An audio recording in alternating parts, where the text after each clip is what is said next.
1 മുതൽ 12ാം ക്ലാസ് വരെയുള്ള കുട്ടികളാണ് ചിത്രരചനയിൽ പങ്കെടുത്തുകൊണ്ടിരിക്കുന്നത്. അവരുടെ രക്ഷകർത്താക്കളാണ് ഈ സമ്മേളനത്തിൽ പങ്കെടുത്തിരിക്കുകയും ചെയ്യുന്നത്. വിദ്യാഭ്യാസ മന്ത്രി എന്നുള്ള നിലയിൽ എനിക്കൊരു കാര്യം സൂചിപ്പിക്കാനുള്ളത്, പഠനത്തോടൊപ്പം പാഠ്യേതര വിഷയങ്ങളിലും കുട്ടികളെ സജീവമായി പങ്കെടുപ്പിക്കണം. അങ്ങനെ പങ്കെടുപ്പിക്കാത്തതിൻ്റെ അടിസ്ഥാനത്തിൽ അവൻ്റെ ഊർജവും ശക്തിയും ചിന്തയും മറ്റ് പല ദിശയിലേക്കും മാറിക്കൊണ്ടിരിക്കുന്നു എന്നുള്ള കാര്യം ഈ സമീപകാലത്തുണ്ടായ സംഭവവികാസങ്ങൾ തെളിയിക്കുകയാണ്. രക്ഷകർത്താക്കളായിട്ടുള്ള നമുക്കറിയില്ല, ഒരു കാര്യങ്ങളും അറിയില്ല. നമ്മൾ എന്തെങ്കിലും പ്രശ്നം ഉണ്ടാകുന്ന അവസരത്തിൽ മാത്രമാണ് നമ്മൾ ആ കാര്യങ്ങൾ അറിയുന്നത്. ആ ഒരു കാര്യം ഞാൻ ചൂണ്ടിക്കാണിക്കുകയാണ്. മറ്റൊരു കാര്യം, കേരളത്തിൻ്റെ വിദ്യാഭ്യാസ രംഗത്ത് ഇന്നും കച്ചവട മനോഭാവത്തോടുകൂടി നടത്തുന്ന ഒരു കൂട്ടം സ്ഥാപനങ്ങളുണ്ടെന്നുള്ള കാര്യം ഞാനിവിടെ രേഖപ്പെടുത്തുവാൻ ആഗ്രഹിക്കുകയാണ്. ഇപ്പോൾ ജൂൺ മാസം 1-ാം തീയതിയാണ് സ്കൂൾ തുറക്കുന്നത്. അഡ്മിഷൻ്റെ കാര്യങ്ങളെ സംബന്ധിച്ചിടത്തോളവും സ്കൂൾ തുറക്കുന്നതിനെ സംബന്ധിച്ചിടത്തോളവും ഒക്കെ തന്നെ KER കേരള എഡ്യൂക്കേഷൻ റൂളിൽ വ്യക്തമായി തന്നെ പറഞ്ഞിട്ടുണ്ട്. ഇത് ഫെബ്രുവരി 2-ആണ്. ജൂൺ 1-ന് മുമ്പാണ് ക്ലാസ് തുടങ്ങാൻ വേണ്ടിയുള്ള അപേക്ഷ സ്വീകരിക്കുന്നത്. പല സ്കൂളുകളിലും ചില സ്കൂളുകളിൽ എനിക്ക് കിട്ടിയ വിവരം ശരിയാണെങ്കിൽ 1-ാം ക്ലാസ്സിൻ്റെ അഡ്മിഷൻ ഇപ്പോഴേ ആരംഭിച്ചു. 1-ാം ക്ലാസ്സിൻ്റെ അഡ്മിഷൻ ആരംഭിച്ചത് മാത്രമല്ല, കുട്ടിക്ക് എൻട്രൻസ് പരീക്ഷയും കൂടിയുണ്ട്. അത് കേരളത്തിൽ അത് അംഗീകരിച്ചു കൊടുക്കാൻ കഴിയുന്ന കാര്യമല്ല. ബാലപീഡനമാണ് നടക്കുന്നത്. അത് കഴിഞ്ഞിട്ട് രക്ഷകർത്താവിനൊരു ഇൻ്റർവ്യൂ ഉണ്ട്. അപ്പോൾ അമ്മ ഈ പഠിപ്പാണ് ഇത് ഇൻ്റർവ്യൂവിന് മറുപടി പറയുന്നതിന് വേണ്ടി. അതൊരു കാരണവശാലും അംഗീകരിച്ചു കൊടുക്കുന്നതിന് കഴിയില്ല. ഇവിടെ നമ്മൾ ചിന്തിച്ചുകൊണ്ടിരിക്കുന്നത് 1-ാം ക്ലാസ്സിൽ അക്കാഡമിക്കായിട്ടുള്ള ഒരു കാര്യവും പഠിപ്പിക്കേണ്ട എന്നാണ് ഇപ്പോൾ ആലോചിച്ചുകൊണ്ടിരിക്കുന്നത്. പാഠപുസ്തകവും വേണ്ട, എൻട്രൻസ് പരീക്ഷയും വേണ്ട.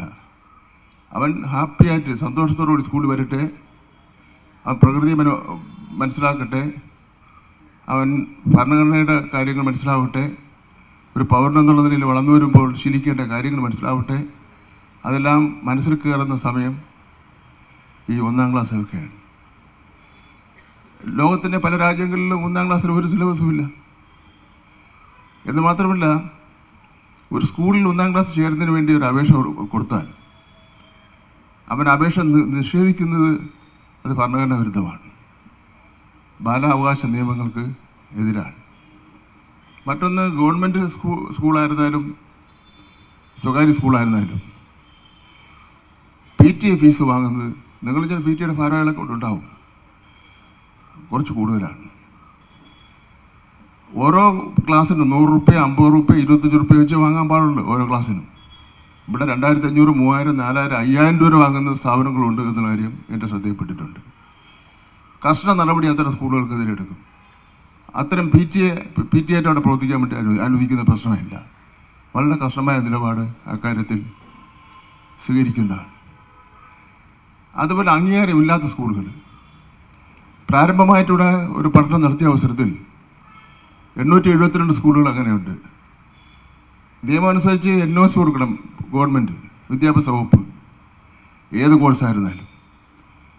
അപ്പോൾ ഇത് ഒരു സ്വന്തമായിട്ടൊരു കെട്ടിടം കൊണ്ട് വാടകയ്ക്കെടുക്കുക, ഒരു ബോർഡ് എഴുതി വയ്ക്കുക, പാവപ്പെട്ട കുറച്ച് ടീച്ചർമാർക്ക് ശമ്പളവും കൊടുക്കാതെ അവരവിടെ നിയമിക്കുക, അവരുടെ ക്വാളിഫിക്കേഷൻ എന്താണ് നോക്കില്ല, എന്നിട്ട് അവർ തന്നെ സിലബസ് ചെയ്യും, അവർ തന്നെ പരീക്ഷ നടത്തും, അവർ തന്നെ റിസൾട്ട് പ്രഖ്യാപിക്കും, എല്ലാം അവരാണ്. അത് കേരളത്തിൽ നടപ്പാക്കാൻ കഴിയില്ല എന്നുള്ള കാര്യം ഞാൻ ചൂണ്ടിക്കാണിക്കാൻ വേണ്ടി ഞാൻ ആഗ്രഹിക്കുകയാണ്. കാരണം രക്ഷകർത്താക്കളാണ് ഇവിടെ ഇരിക്കുന്നതുകൊണ്ടാണ് ഞാൻ ഈ കാര്യം ഇവിടെ സൂചിപ്പിച്ചത്. നിങ്ങൾക്ക് പലർക്കും മോൻ 1-ാം ക്ലാസ്സിൽ പോയാൽ ഉടനെ അവൻ ഇംഗ്ലീഷിലേ സംസാരിക്കാറുള്ളൂ, അവൻ പഠിച്ചില്ലേ പിന്നെ നിങ്ങൾക്ക് അത് ശരിയാവില്ല. അവൻ 10 വയസ്സൊക്കെ ആകുമ്പോൾ ഇംഗ്ലീഷ് പഠിച്ചോളും. 1-ാം ക്ലാസ്സിൽ ഈ 1-ാം ക്ലാസ് പഠിക്കുന്ന കുട്ടിയെ വീട്ടിൽ വന്ന് ഈ അമ്മമാർ പഠിപ്പിച്ച് അവർ രണ്ടുപേരും നടന്ന് വീഴുകയാണ്. ആ ഒരു സാഹചര്യം നമുക്ക് ഒരു കാരണവശാലും അംഗീകരിക്കുന്നതിന് വേണ്ടി കഴിയില്ല. മറ്റൊരു കാര്യം, സബ്ജക്റ്റ് മിനിമമാണ്. എല്ലാ വിഷയത്തിനും മിനിമം മാർക്ക് വാങ്ങണം. ഓൾ പ്രൊമോഷൻ അത് പറ്റില്ല എന്ന് വിചാരിച്ചാൽ ഒരു കുട്ടിയും തോൽപ്പിക്കാൻ വേണ്ടി തീരുമാനിച്ചിട്ടില്ല.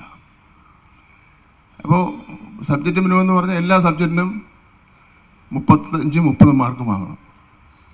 ഇവിടെ എന്താ സ്ഥിതി? SLC പരീക്ഷ ഓരോ വിഷയത്തിന് 20 മാർക്ക് നിരന്തര മൂല്യനിർണ്ണയത്തിന് അധ്യാപകന് കൊടുക്കാൻ വേണ്ടി പറ്റും. 100 മാർക്കുള്ള ക്വസ്റ്റ്യൻ പേപ്പർ.